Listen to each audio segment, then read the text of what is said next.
最近是咧欠水，尤其是中正甲信义区，因为地势较悬，水压不足，停水了。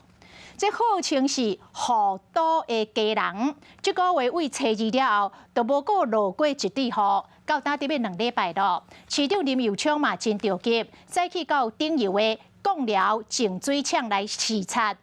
气象局讲，至少都要等到8月底，家人才有可能会落雨。林右昌是呼吁市民较减用水的，市府嘛会调度水车来解决欠水的难题。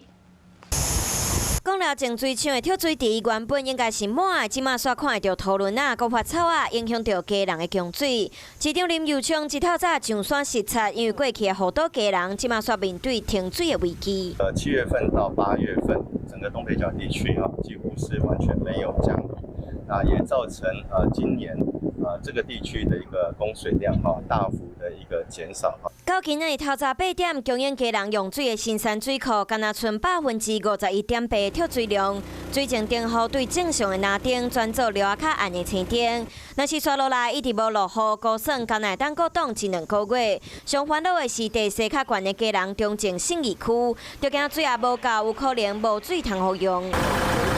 民众搁伫大日头骹出门逛水真无方便，甚至有当时自来水公司才拄通知停水，过5分钟就无水通好用。市委已经赶紧调派消防水车来支援，嘛伫受影响的所在增设临时供水站。希望大家共体时间，在8月底之前。大家节约用水。有护岛支撑的家人，对2号开始都无过落雨，已经伫要2礼拜。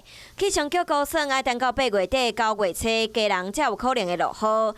市长林右昌嘛讲，若是水情继续恶化，无排队关注游泳池顶的用水，来度过这摆的欠水危机。